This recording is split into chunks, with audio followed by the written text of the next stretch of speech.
Welcome, everybody. It's Carrie Anton, Coordinator of Accessibility Services here.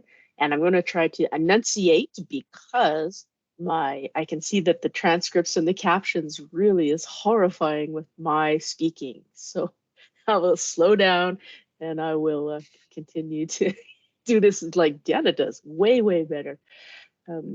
Want to say welcome, everyone, to the sixth and final session in our learning strategies for online learning. Thank you so much for being here, and thank you, Diana, for spending your time with us these evenings. It's not the last time we will see Diana, because what an amazing resource you are. Super knowledgeable, super just an expert in your field, and really helping all of us to understand learning strategies for the online environment, which can differ from the place-based, right?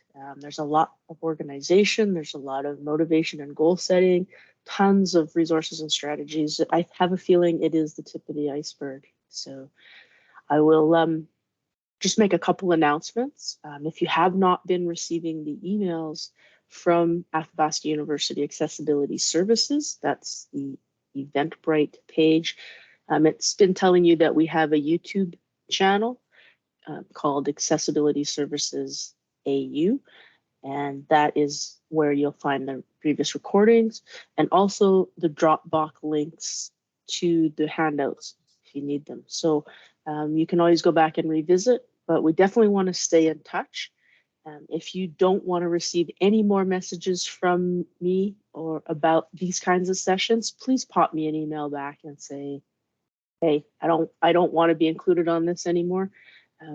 Because right now it's the only way I have to reach out and say, hey, this is coming. So when we do more sessions and other sessions, I will let you know that way. So please keep me in the loop. We'll keep you in the loop. And without much more delay, let's jump into this week's session about writing strategies. Diana, it's all yours. Perfect. Thank you. I'm so excited. This is fun work. And really, like, this is stuff that I'm super nerdy interested in. And I talk about it all the time. It's like a focus of all my conversations, but I'm glad people are finding it helpful. And that kind of brings like to the whole theme of like, take what's helpful, discard what's not. Not everything is going to be helpful for everybody. So we could also have spent probably 10 more hours easily on some of these strategies. And I really am just kind of giving the tip of the iceberg, a bit of an overview. And usually, and from what I'm seeing to be most helpful with students that I'm working with individually through coaching sessions. So today we are going to be talking about writing strategies. And we're going to start off by talking about how I view and what I'm going to present to you is a really simplified version of a writing process. Writing is so in-depth, it can be very specific to the topic, but the format, the type of writing that you're engaged in. But a few things are not specific, and a few things are very consistent across a writing process. And so this is why I've kind of like, I've watered it down, but not. It's kind of an overview of all writing in a way. At the end of the session, towards the end of it, we're going to, I want to take you through an actual like practical example of how I apply this. Okay. And I do this with students all the time. So often. And I have never had a student say this is not helpful. And so talking about the writing process, it's really important that we're using a process to take control of the process. It helps us to take control and focus on the writing experience by breaking it down into separate areas. Now, the process that we're going to talk about, it does kind of ebb and flow, and it gets like messy and like goes in with each other sometimes, and that's okay. That's part of the process. The more you practice anything, the better you get at it. But I argue that you have to practice it properly in order to develop some strong habits. So I always say to students in their first and second year, you will be an expert writer at the end of your degree. And that's really true. You really are not going to become a strong writer by participating in the session, that itself is not going to allow you to be the strong writer. You're not going to be a strong writer by writing a paper or writing 5 papers, or by taking a course specific to writing. You're going to become a strong writer when you're applying what you've learned in all of those opportunities, and you're continuing to practice and engage in the process. That's when you're going to become a stronger writer. So when we're talking about the simplified writing process, we're going to talk about the first number one thing being understanding assignment instructions. We're going to move on to talking about creating an outline. Super, super important. These are the most important parts, I believe, to this simplified writing process that I kind of coined. And then we're going to talk about how you plan that out, how you develop your ideas, how you actually write and complete the assignment, and then the process of revision and repeating. And of course, because it's my thing, reflecting. It's super important being reflective in your learning journey. So this is kind of how we're going to, move together. And then at the end of the session, that's when we're going to do some practical. And I'm just going to show you with an assignment what I would do. Okay, hopefully that will be helpful. I was going to offer out if somebody had an assignment that they needed help starting. I think we can still throw that out there. We can totally put me on the spot because that's often what happens when I'm working with a student. So if you're sitting there and you're like, oh, this could actually be something that would be helpful to me, feel free to type in the chat, and we can use that assignment as an example if that's something that you're willing to do. So feel free to consider that, and we can do that instead of the one that I'm going to, or I have planned. Okay. Don't be shy. Okay, so the first thing is that we have to understand what we're doing in order to do it effectively and to do it well. So the number one thing is to understand those assignment instructions. I was guilty of this. I would start an assignment and just it was probably part of the ADHD getting in there, and I would just get in and kind of start going. And then I'd be like, oh, wait, what am I doing? I don't really understand what I'm doing. I don't really understand the essay topic, or I don't understand the research topic, or whatever it might be.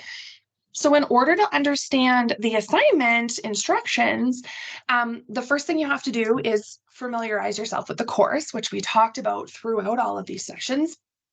So you're going to want to know, what are the objectives of this course? That's going to help us get a little bit more background information in terms of the objectives of the assignment in most cases. What type of assessments, all of that kind of stuff. How am I going to be graded? All of that information is going to be really important. But what you really need to focus on is familiarizing yourself with the assignment itself. Okay, and that's going to be taking a really critical and close and active look at the assignment overview and the instructions. From working with students that are enrolled in courses at AU, I have seen a variety of ways that this is outlined on Moodle for you. Some are a little bit clearer than others. For some students do not need a lot of detail. Some students need a lot of detail. So there really is a big variety out there in terms of information on the assignment that can help you complete it. And what I'm going to show you today is how to take that information and to really break it down so you know where to start, which is going to kind of embed or I guess help you with all of the other strategies that we've learned about in terms of critical reading skills. You're going to have to demonstrate in this, being able to manage your time effectively. All of this comes together. Okay. So you have to go through the assignment overview, the description, the instructions in very, very, very close detail, which we'll show you in a minute. Part of that is understanding the topic. You need to understand what you're supposed to be talking about and really understand it. The structure, what is the format that they're looking for? You have to know, and the requirements. So part of that could be what's the form that's expected? Is it a case study? Is it a research paper? Is it, I don't know, a persuasive essay? And how much is it worth? That's the big thing. I have been known to say to students in coaching sessions, and I may have even said it in here because I say it all the time. When you're doing an overview of your course and you're determining how much everything is worth as part of the process, there's a lot of strategy that comes into play in you determining how much energy and your time out of the whole course you are devoting to that assignment. If you know that writing is an area of strength for you or an area of weakness, or the content is an area of strength or weakness or whatever, that's going to help you determine how much time and energy and prep work and supports you will need to effectively complete that assignment. If an assignment is worth 5%, I say to students, that should be 5% of your entire effort in that entire course. Okay? All too often, students will spend so many hours on that first 5% assignment. And then what happens is they're not budgeting their time effectively, and they get to the end of the course and their course contract is up in 2 days, and they've got 2 big assignments, one worth 20 and one worth 15 or whatever percent. And then they're like putting in less time in that than they did on the 5%er. So this, like, the big picture really impacts your overall strategy choice. I cannot stress that enough. Okay. So knowing the form, knowing the worth, again, being reflective on your own strengths and weaknesses as a learner is super essential. The other really common thing that students miss out is looking at the grading criteria. The rubric, the marking scheme is essential in strategy work when it comes to writing. You can be the strongest writer, you can have the best grammar, you can have the best structure in APA format or MLA format, and it can be perfect. But if that's not something that's valued in the grading criteria, then it doesn't matter. Okay. Same thing with like the topic. You can be like a super strong writer, you can have the format, you can have the criteria all good, but if you didn't answer the research question, or if you didn't address the topic, it really doesn't matter, right? So knowing all of that information is essential to your selection of the strategies that you're going to use, where you're going to focus your energy. And what I might do with that information might be different than what Lisa would do with that information, because we have different strengths and we have different weaknesses and we have different needs as learners. So that's really important to consider. Okay. The other thing that you need to figure out in this stage is what tasks are going to be required to complete this assignment.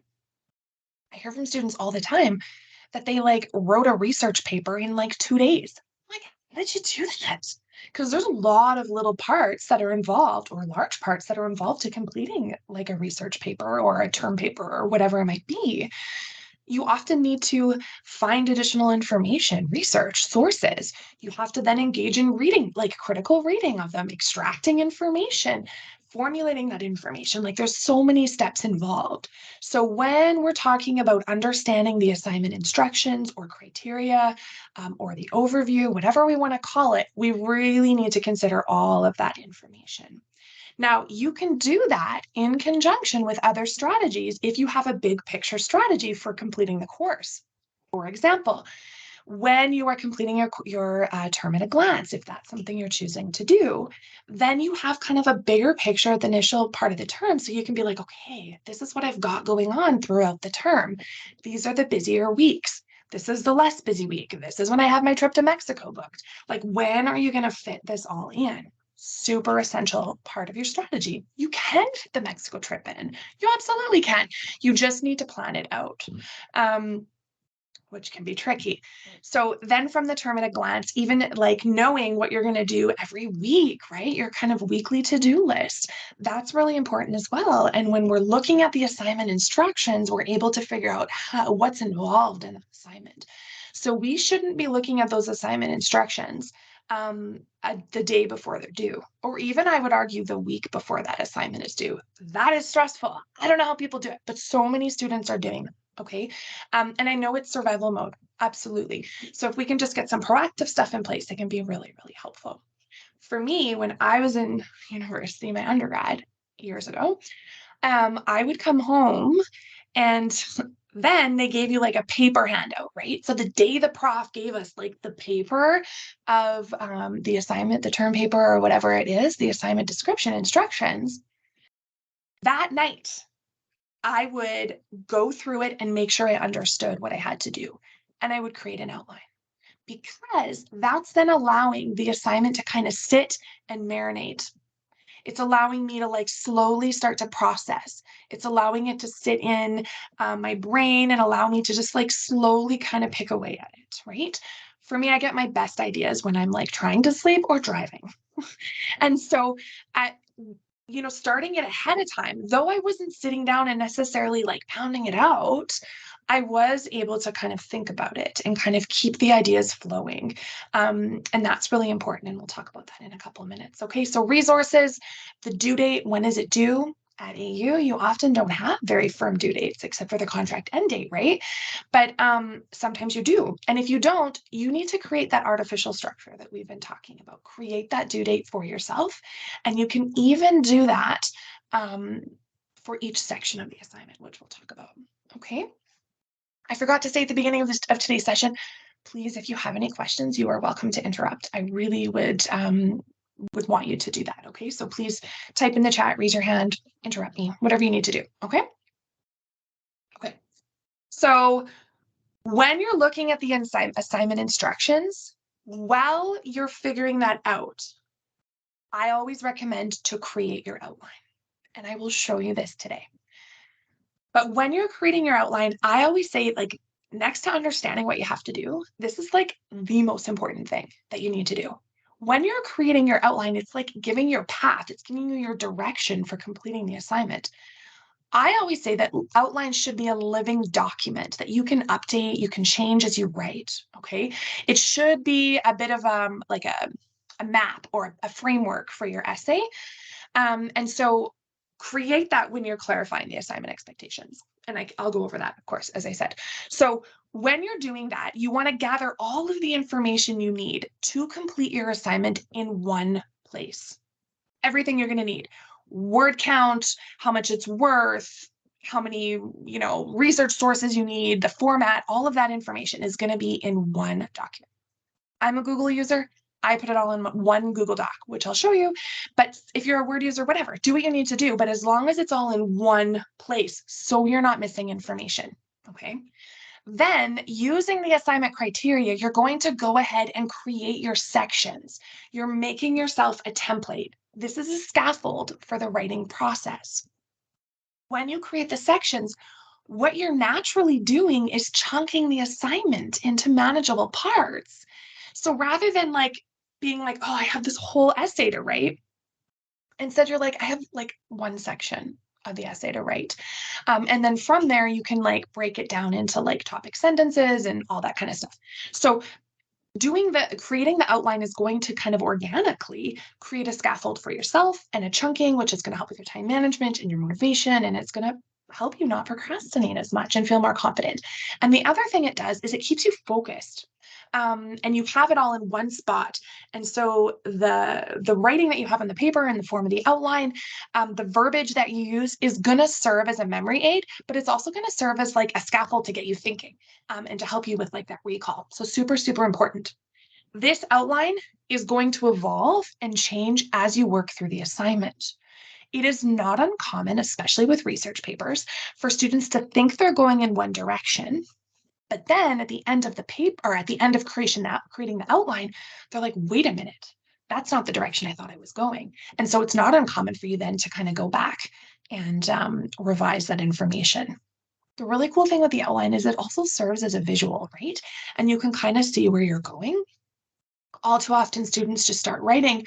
And sometimes what happens is you end up giving like, especially when you're comparing different forms, like maybe a film or a novel, it's really common for students to get into like a plot summary or just a summary of the article and not answer the research question. So to avoid that, you're going to have your chunks of information and you're going to have that visual reminder of your research question or your thesis statement and all of that. Okay. So that is, what I recommend in terms of like creating an outline. And like I said, we'll show you that in a couple of minutes here. So after you create an outline, this is when you start planning. Though while you're creating the outline, you're also planning. If you skip the planning stage, you're really setting yourself up for failure. The planning stage is also creating of outline and understanding the assignment. Like I said, it all kind of ebbs and flows together. So if you skip it, you might misunderstand the assignment or misunderstand essential elements of the assignment. So how many research articles were you supposed to have? What citation style were you supposed to use? What's your word count? Were you supposed to analyze information or were you supposed to summarize information? Things like that, okay? And it could really lead for you to have a disorganized structure. So when we come to planning, though, it's not just planning your thoughts, it's that overall strategy. You have to plan your time. You have to plan what's your execution going to be for this assignment. And this is, again, where you're reflecting back on knowing what's going to work best for you. And then kind of going from there. So the planning stage, it involves that time management organization, brainstorming, taking that time to kind of, sit and think about it and process, which needs time, and then also the chunking of the assignment as well, okay? Now, when you chunk the assignment, again, I'll show you in a minute, there's lots of ways that you can do it, and it's really gonna depend specifically on the assignment itself. If you're given really clear criteria or expectations for an outline of the assignment, that right there naturally creates that chunking for you, or can create that chunking for you. For something like a research paper where it's a little bit more involved, you might have to chunk it for yourself. So a natural way that I talk about for chunking that would be like chunking what you have to read and what you're looking for, or chunking specifically, extracting the research information and then writing. And there's lots of different ways that you can chunk it, and everyone is going to chunk it a little bit different. Okay. So while you're planning, you may start developing. And you might still be planning while you're developing. You might be developing one little chunk while you're planning the other chunk, but you would have had a little bit of pre-planning in theory. So this is where you're going to kind of take your brainstorm ideas, your framework, your roadmap, your outline, and you're going to build on it. So you don't have your outline on one paper and then another document with your assignment. I mean, you could. That's not what I recommend. For most students, I'm showing them to put it all in one place, so you don't have the problem of a whole bunch of different drafts. You don't know which one's current. You're losing information. You're forgetting pieces of information. One document. So your outline ends up becoming your paper. Okay. I, again, always recommend Google Docs. OneDrive is fine too, but I like it if it's in one spot because you always can show a backlog of revision, which is really important if you're ever questioned about academic integrity. Being able to show that process, if needed, I think is really important and something that students should really consider, okay? So when you're developing it, you need to remind yourself of the topic. Whenever I'm writing anything, at the top of the page, I am making sure I have a very clear topic, research question, my thesis, whatever it is that I need to do for that assignment, I make it clear. If I'm having to look through research, there's multiple ways of gathering that information. You could write it on a sticky note, exactly what you're looking for. And I'm talking about like one sentence, right? You could write it on a sticky note. And as you're looking through, you can have that in front of you. You could have it on the top of a document, like a Word document or Google Doc, whatever.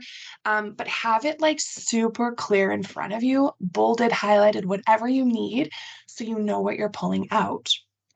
When I'm working with students on research papers, I'm showing them how to use like a template, like a table as a scaffold. And we make that together. And so from that table, we will have exactly what we're looking for in that research article. Okay. So like I said, these skills all kind of build on each other, but figure out what's going to work for you. For some students, the sticky note strategy works good. For other students, they need to have it really clear on their outline, their Google Doc, whatever it might be. For other students, they need that table to organize themselves. Okay. So find something that's going to work. You don't really know what's going to work unless you try it, and it might work better than what you're doing already. So knowing your topic, knowing your clear position, having that clear as day, you have to know what you're writing about. Then gathering all the sources and the resources. oftentimes, especially with research papers, I'm finding that students are getting, I don't know if you're getting excited or just overwhelmed or not where to start, but they're jumping right to the database and finding research articles without knowing clearly what it is they're looking for. And those articles can be really hard to read. They can be really hard to pick out important information. And so it can be really limiting for you. And that's where we end up in like the summarizing and or not fully answering that question. Okay. And I know this is way easier said than done. Trust me. I know it. I believe it. And then this is again where all of those reading strategies that you learned, the note-taking strategies are all going to come together as you're extracting that, that information. Now, as I've been talking, I've been meaning to highlight these suggested scaffolds because developing as a writer, developing as a reader is not something that you're automatically going to be able to do. You need scaffolds. We all need scaffolds. I use scaffolds all the time. And so use the scaffold until it becomes natural to you. So I just flipped back to the planning page here. If you're organizing your time and you know that just like breaking it down is not going to be your like area, Google an assignment calendar or calculator, sorry, and put that in your calendar, right? Use that term at a glance. Use some sort of scaffold to help you develop the skill. Now, there is one that I want to draw your attention to, and that's Essay Jack. Carrie and Lisa, I don't know if you guys have used Essay Jack a lot with students at AU. I've used it a lot with students. Some really love it. Some it doesn't work for their brain. That's okay. Some really love it for certain assignments. Some started with it and now they no longer need it. Essay Jack, you can just Google it, I always explain it as like inspiration for writing on steroids, which is probably an inappropriate, way of explaining it. So it's basically like, yes, Lisa, U of T has a really good assignment calculator. It's so good. So yeah, definitely pull that one up. But Essay Jack is so good because it can give you the structure. It can help you with prompts. Thank you, Mel, for adding that in the chat there. It can help give you sentence starters. It can be a really good tool to start with, okay? If you're using a tool like Essay Jack, it's going to be something that you're using for some assignments. For some assignments that are way more structured or don't follow kind of an essay type of approach, it's not always as helpful, but it's a really good place to start. So I definitely encourage you to kind of give that a Google. There's tons of YouTube videos on it as well. I don't usually like to plug certain tools, but this one's really good. For some students, I have students that I've recommended it for, and they're like, yeah, Deanna, not my style. And that's fine because everybody is different, okay? The other thing that we forget that's a scaffold is the sample assignments. And there's one in the assignment that I'm going to show you. Those are so important. Sample assignments are a huge scaffold. It is really, really helpful to look at a sample assignment, okay? Not all courses have it. Not all assignments have it. If you do have it, use it. But do not Google for a sample assignment. That is not okay. That is not ethical and it's not credible. Okay, that's academic dishonesty. So use the ones provided from your prof. Please don't go to an external site. It's not okay and I'm not condoning that. If your prof has provided you with a sample assignment, use it. Do not use a sample assignment from a friend that took the course before. That's not okay. All right. But look at the resources that you have been provided with and definitely use those as a scaffold. Something that I use all the time as a scaffold is a voice memo on my phone. Because like I said, my brilliant ideas come to me when I'm driving. And so I need to record it and get it out there so I don't forget it. Same thing, as you've started the writing process, things are going to come to you and you're going to want to kind of document it down. So do it in whatever way you need to do that. Okay. And then also, sorry, I'm being a little scattered here, but when we're talking about developing our writing, we also need to pay attention to our references. So come up with a system that's going to work for you as you're gathering research and you're referencing in your writing. to cite that properly. For some students, learning how to use MLA format or APA format while you're writing is just too much. That's fair, especially if it's new to you. So just come up with some sort of system to make sure you're keeping track of that information. For some students, they highlight. So if they took from one journal, they'll highlight it in green. If they took from another journal, they'll highlight it in purple or whatever. And then they just keep like a master list of like the article with the highlighting. A lot of students that I know do that when they like print off the articles, right? Other students, they'll just put like the author, just the last name, just kind of in brackets behind it so they know where that information came from, but come up with some sort of system. That's really, really important, okay? Essay Jack also helps with that too, which is kind of cool. Now, after you're developing your ideas, you're writing. I shouldn't say after. While you're developing your ideas, you're writing, but you need to kind of have some sort of development happening before you start writing. Work on one chunk at a time. The beautiful thing about working on a chunk is you can really focus your energy and your attention on that one part of information, and you can make sure that that's nice and clear. The other thing that's really helpful is then when you move on from that chunk, I always say every time you come back to the assignment, start from the top, because you're giving multiple opportunities for you to reread from the beginning to the end, to catch grammatical errors, to catch, perhaps you're not fully answering the research question or whatever it might be. Always take it from the top every time you relook at it, okay? And don't just jump right from right. Don't spend all your time on just writing and not get feedback from anybody. This is the other thing. If you have someone to get feedback from, for students that I'm coaching with my learning coach, we are going through this whole process together. So it's not uncommon for me to work with a student from the very beginning of the understanding the assignment to the very end of the revision process. We're doing the revision as we're working through the chunks. Okay. And sometimes I'm that critical friend, right? That's my role for a lot of students, is to help look through it and give them some formative feedback. I don't edit the assignments for them independently, but I teach them how to do it themselves. So the writing process, it's not like, okay, first I did my outline, then I did my plan. First I did my assignment instruction, understood my assignment instructions, then I did my outline. It doesn't work like that. You're understanding your assignment instructions while you're creating your outline. Then while you're creating your outline, you're also planning, right? Because you're going to do some brain dumps and when some information comes to you. Then you don't all of a sudden be like, now I'm going to move on to the development stage. It doesn't always work like that, but it definitely kind of needs to flow in that direction, if that makes sense. Okay.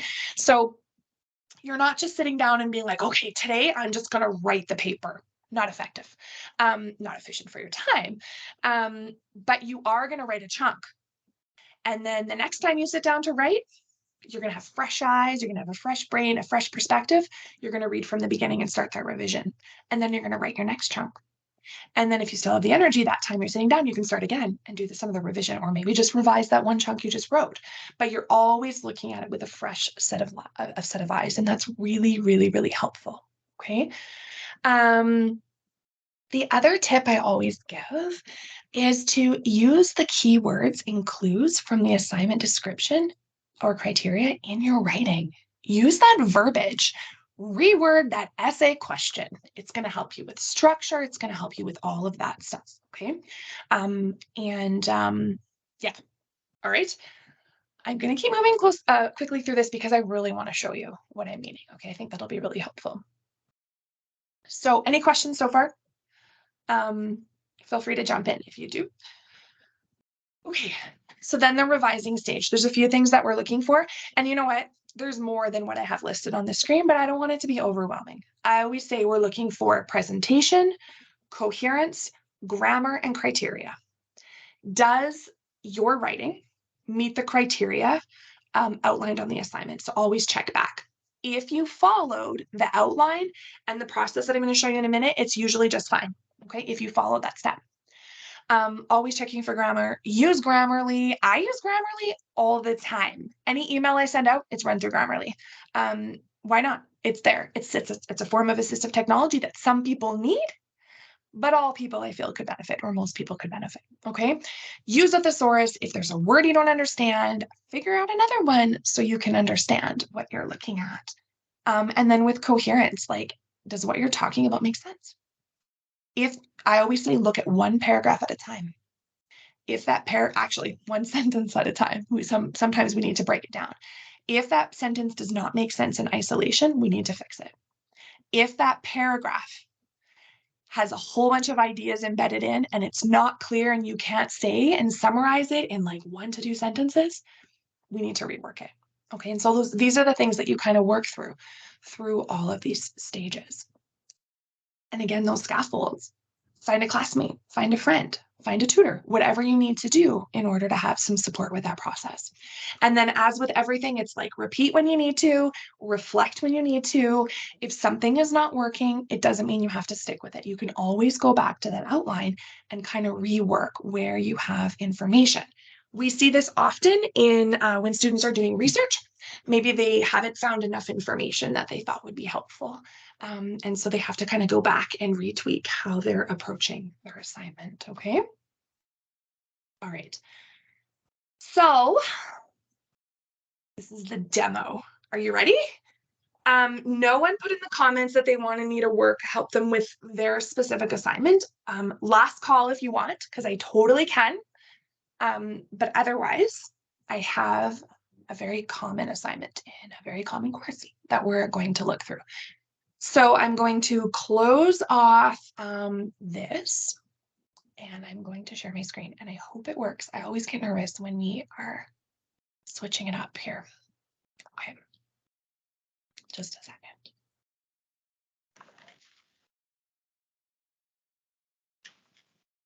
Okay, let me know what you can see. Yep, I can see a web page. Assignment 1, journal article. Yeah. Okay, so this is Psych 290 at Athabasca. Very, very common course, right? I think there's like hundreds of students in it at a time. So what we're going to do is I'm going to show you what I get students to do. Now, I don't have access to students' courses.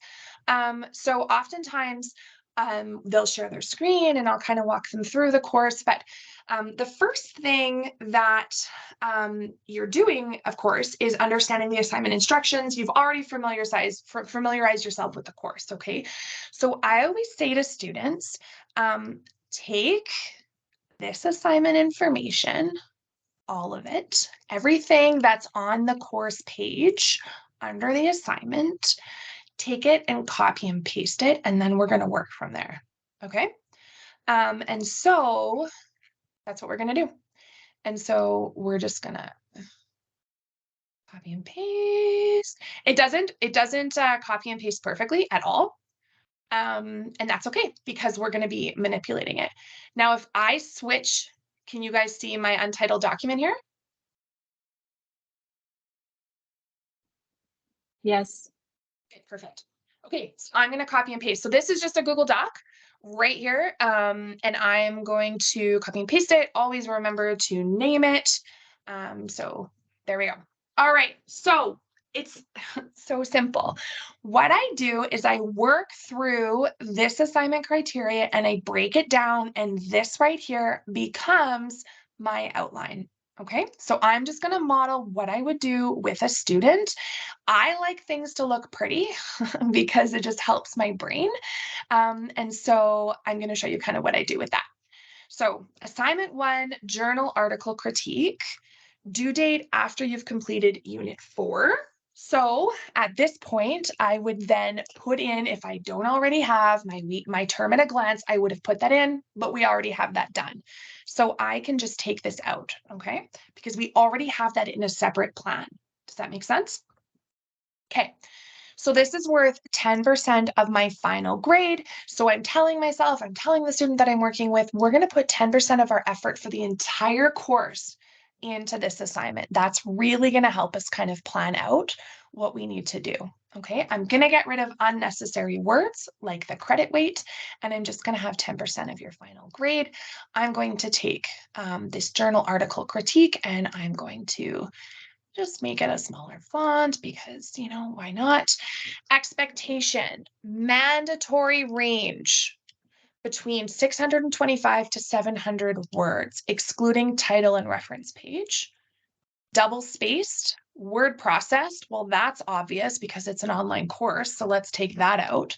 Using standard Times Roman 12-point font. So this is what we do. We are going to highlight the entire assignment and we are going to put it into Times New Roman 12-point font. So we're going to highlight it all. A little trick to kind of get it out of this like wonky formatting is to highlight it, and I just like put it into normal text, and then it takes off some of the wonkiness, but that doesn't get me the text I want. So I'm going to go to Times New Roman. Why isn't it coming up? It always comes up for me. Here we go, Times New Roman, and they want it to be 12-point font. 12-point font, awesome. Okay. 1-inch margins. I don't mess with my margins, so that's pretty accurate. So it's also going to be double spaced. So again, I'm going to highlight it. I'm going to go to the double spacing. Oh my goodness, I do this all the time, and every single time I'm like, how do you double space again? Which I'll find in a minute because you don't need to see me not remember where to find it. You think after 20 plus years of this, here we go. Okay, so we've got it double spaced. Now it's in the format that I need. All right, so I can get rid of double spaced Times Roman 1-inch margins because I've already done that. Okay, my brain doesn't need to remember that anymore. A couple things I'm going to have to remember. I'm going to have to remember that it's 625 to 700 words. Mandatory. So it's not a little suggestion. And it's also going to be APA 7th edition. Okay, so that information is going to be right there. It's excluding the title page and reference page. So at that point, what I would do is this. I'm going to insert. I'm going to put in a new page, a page break. And this is going to be my title page. Just a second. Okay. Again, I always, okay, so I've got my title page right there. There's my title page. They also tell me that I need to have a reference page. So I'm going to go to the bottom here and I'm going to write reference page and I'm going to insert page break. Okay, so I'm getting my structure in order. I'm going to get rid of the 10% because we already know this. We've talked about it. So now I can get rid of this expectation part, right? Because I have the information that I need right up in here. Okay. Now we're at the instructions part. I don't need to know that it's called the instructions because I read it. Then I read this out loud to myself. You are required to complete a journal article critique of an article chosen from the list provided in the digital reading room. The assignment is designed to help you read a research article correctly and efficiently and to practice using APA style. This is the purpose, or this is what they want me to demonstrate. Okay, so I'm going to read a research article and I'm going to practice using APA style. That already, before I look at the assignment criteria, tells me that the APA style is going to be pretty important, right? Okay. It also told me that there's a digital reading room.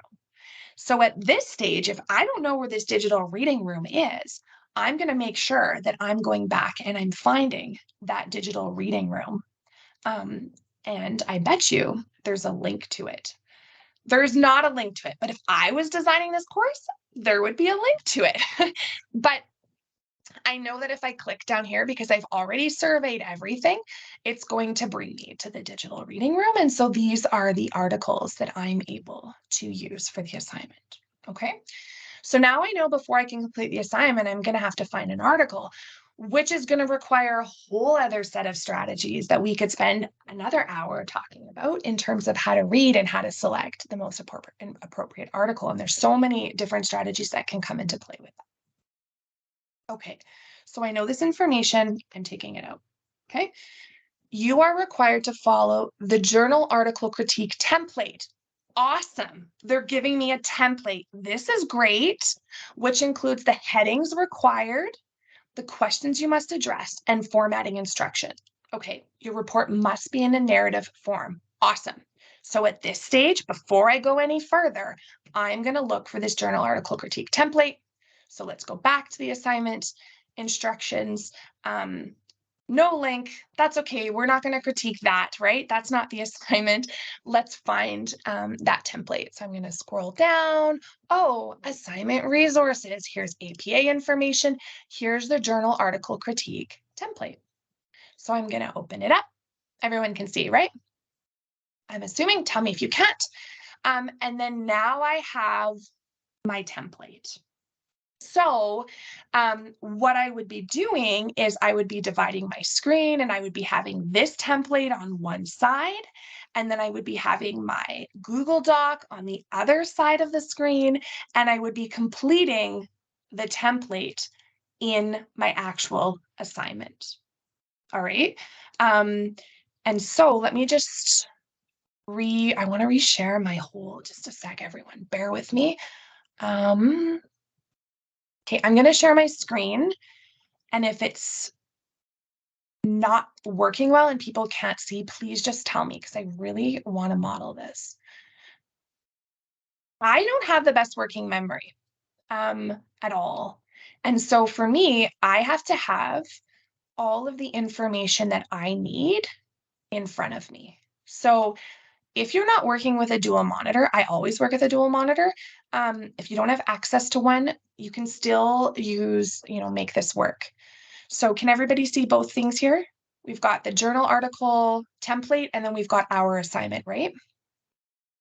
So what I'm doing is I'm legit like making mine match. So I'm going to put in my page number up here. I'm going to put in the title of the article. If I haven't decided which article I'm going to use yet, that's okay. You can just put in the information from the template. Okay, so I'm going to put in, oh, hold on. I'm going to put in title of article. Oh my goodness, my spelling. I'm going to put in, oh, that's, I'm going to put in my author of article. I'm going to put in, my name. I'm going to put in my AU, like I'm legit copying the format that they gave me. Okay. I don't think you need me to go over this, given our limited amount of time. When I'm done this step, which would be in like 3.5 minutes, because I'm putting this all in, it is going to look identical to the template that they gave me. There's going to be a kind of a double check here, because I'm going to double check and make sure after I've learned the APA formatting, where all of that is. But like on this assignment, they have it really broken down. So this is really cool. Okay, so that's what I'm going to be doing as I'm working through each step of this assignment and creating this this outline. Okay, so the other thing, okay, so now we got this part done. We got the title page done in theory. So what I'm going to be doing is right here, I'm going to be making this my actual assignment. So this information I'll put in a different color because I'm going to get rid of it afterwards. And I'm just putting it, or you could highlight it, whatever's going to work for your brain. But just so you remember that that's the information that you are going to put in there, I'm going to do title of article, which you're going to replace once you choose your article, which you haven't necessarily done at this stage. We're just getting everything done. And then I'm going to put in the headings required. Okay. So the first heading is going to be the research, question, or problem. and you are going to, they've got it bolded, you're going to bold it. Okay. Now, here they have questions that you are encouraged to ask yourself. And it says,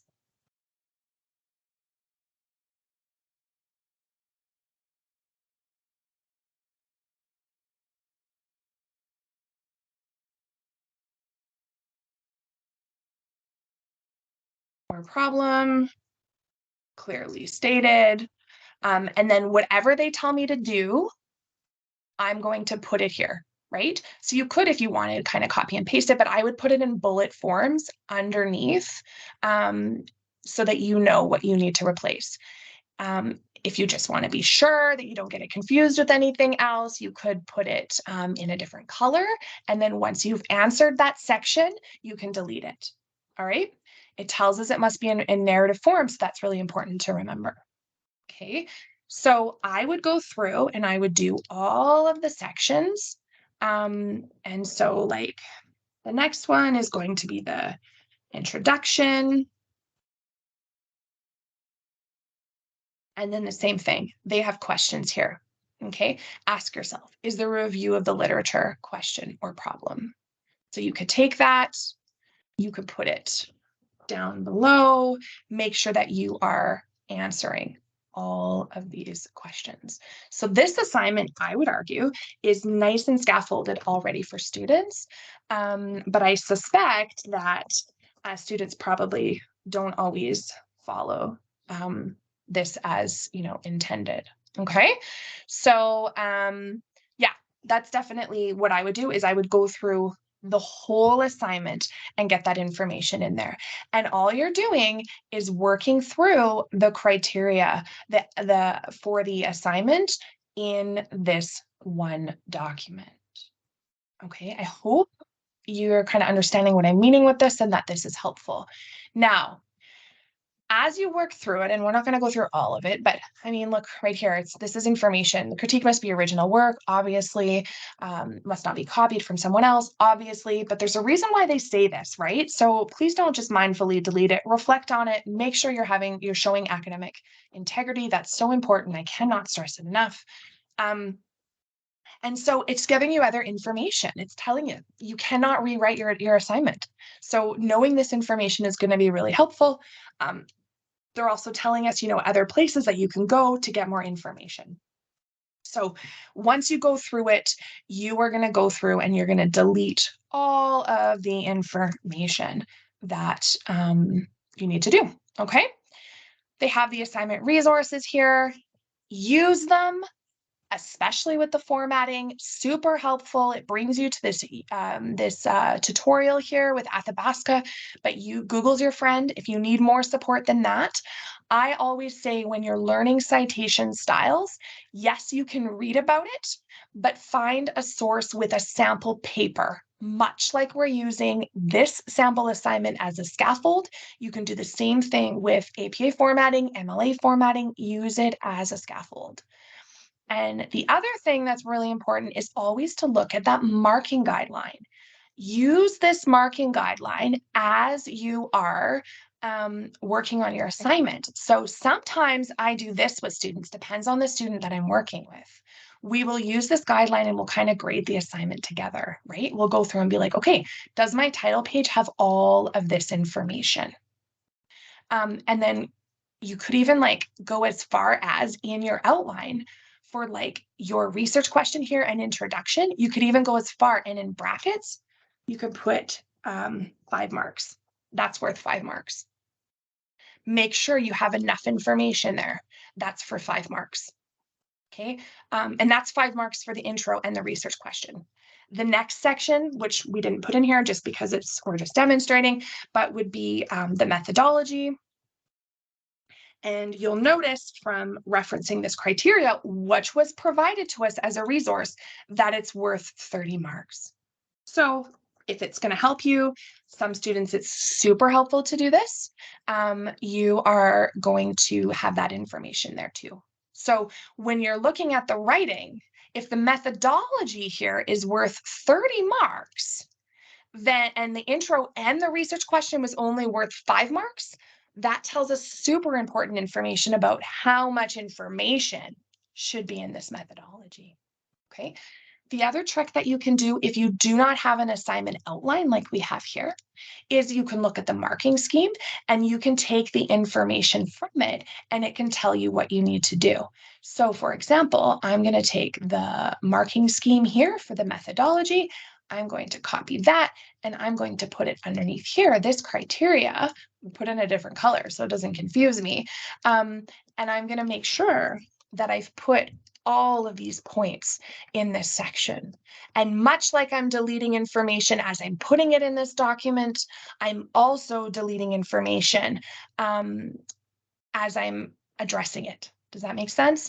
So as I, discuss, does it relate to the selected references in the article? Okay. Now, I know that we're running short on time, but there is one more thing that I really want to show you. A lot of you might already know about it, but it's so important in academic writing. When we're even, honestly, I do this too. I have to, as part of my day job at a university, is to write research, like to research and publish, right? And so when I'm writing and engaging in scholarly activity, sometimes I feel like, and I'm being very vulnerable mentioning this, but sometimes I feel like I'm not smart enough, and I still feel like this. And I think a lot of academics talk about this, for me, I feel like sometimes it's because I'm lacking the language on the tip of the tongue. Now, I can throw out language in terms of education all the time, like pedagogy and scaffolding and, different words in my field. But if I'm like working in a field that I'm not as comfortable in, I sometimes don't have that verbiage, right? To make me feel confident. So that's the same thing when you're working on assignments. And so it's okay for you to use words that are given in the assignment criteria to help you with that. Okay, so for example, this assignment doesn't have as many examples, but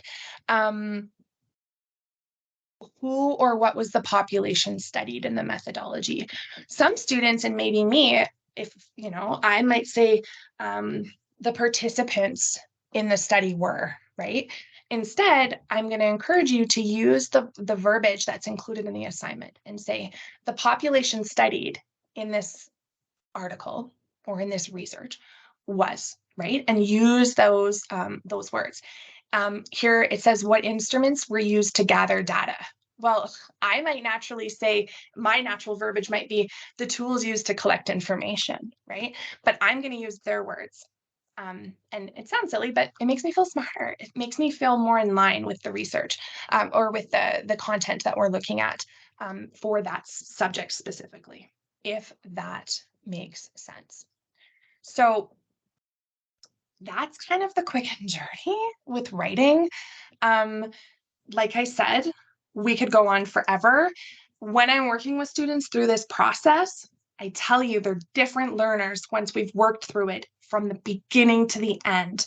They're different learners in how they're approaching their writing, their assignments, but they're different writers because though they're not perfect after a couple of rounds, but they really do show tremendous growth because it's like the whole bam wham, right? Like it's the whole way that we're approaching it. It's not just teaching a skill in isolation, if that makes sense. I feel like I've been talking at you. I hope someone has some questions. Like I said, I could go on forever. This is not enough time to do justice, but it's just like a bit of an overview. And if you ever had any questions, you could always reach out to me and I'll be responsive because I just want you to do well and feel confident.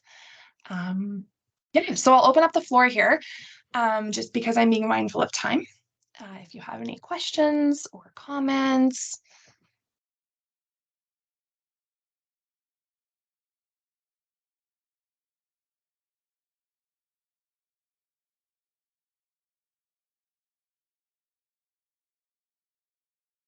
No pressure. Lisa's typing. Someone save me from the silence.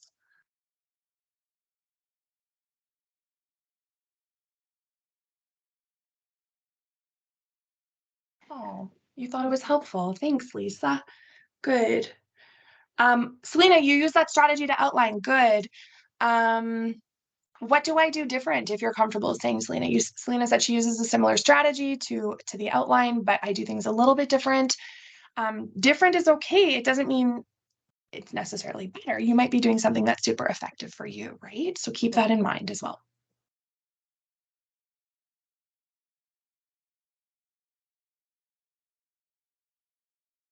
Just for those that are listening to the recording afterwards, I'm not sure if you can see the chat. Someone commented on using the library for citation guide. Super helpful. Absolutely. Oh yeah, and the right site. You'll notice throughout my slides, I had that as a scaffold. Using additional resources is a scaffold. So the right side at AU is amazing. They are so good. I have had many students work with them and they have nothing but positive things to say. So that's a really wonderful resource. Please use it. Like I said, there's different resources that you can use to help you with that strategy as well. Paraphrasing, Dima. Yeah, so Dima said, thank you, that was very helpful. Can you address paraphrasing? Paraphrasing can be really tricky. It's hard, it's going to be hard for me to address kind of right now, but if you wanted, Dima, we could connect, and I could even just connect with you for like 20 minutes if you email me, and then I can go over paraphrasing with you specifically, and on it, like we can actually use something and paraphrase it together. I'd be more than happy to do that with you. Lots of skills are going to be involved in that, right? Close reading skills, summarizing, paraphrasing, finding out what's important information. And so I can definitely help you with that. It can be tricky for sure. It can be very tricky. Now, one thing I say when it comes to research, like embedding research into like your research paper, is use quotes as a last resort. I always say you're only quoting information that cannot be paraphrased because it would lose the integrity of the information, or it needs to be worded in that exact way. So I always say, like, really strong writers engage in paraphrasing instead of quoting. Like I said, unless it's necessary to do that. Also, you know, with paraphrasing, you can use some of the verbiage that they're using, but it just can't be like exactly in their words, and you're still referencing the information that you are paraphrasing. Okay, and so there's some sentence starters that you could use.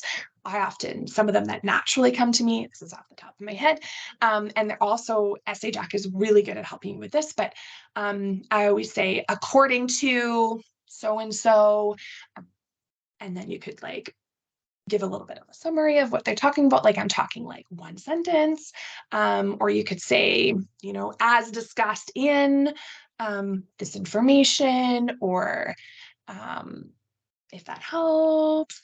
Yeah, but reach out to me, Dima, and we can look at that a little bit more. So you definitely kind of learn those little sentence starters and kind of hooks to relay information for sure.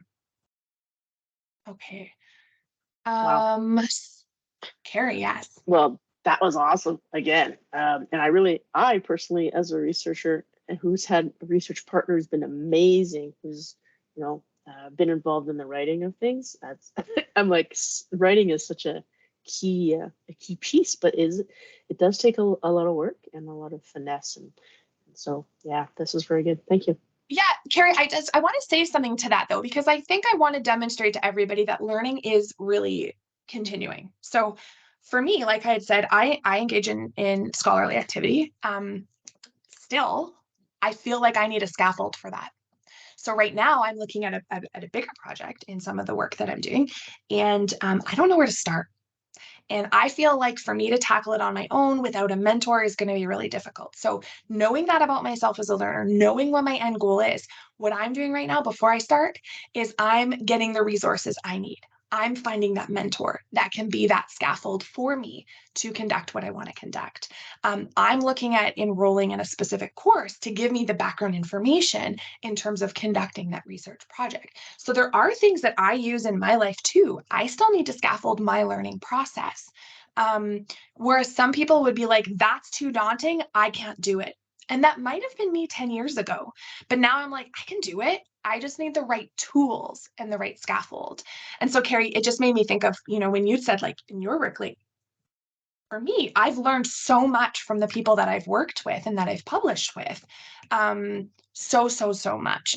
And so that's part of it as well. Great point, right? It's not like you have to be born with this, right? Definitely. Good. Sure. Awesome. Thank you so much, Deanna. Thank you, everybody, for being here. And I'm just going to turn off the recording and we can continue the chat or any other questions. Thanks, everyone, for being here. And thanks for joining us for this 6-part series. Thank you, Deanna Phillip, for your amazing talent in this area and making learning online reachable and motivating. Thank you. You're very welcome. Thanks, everybody. This is super good. It's fun, right? Like, this is fun. This is fun stuff.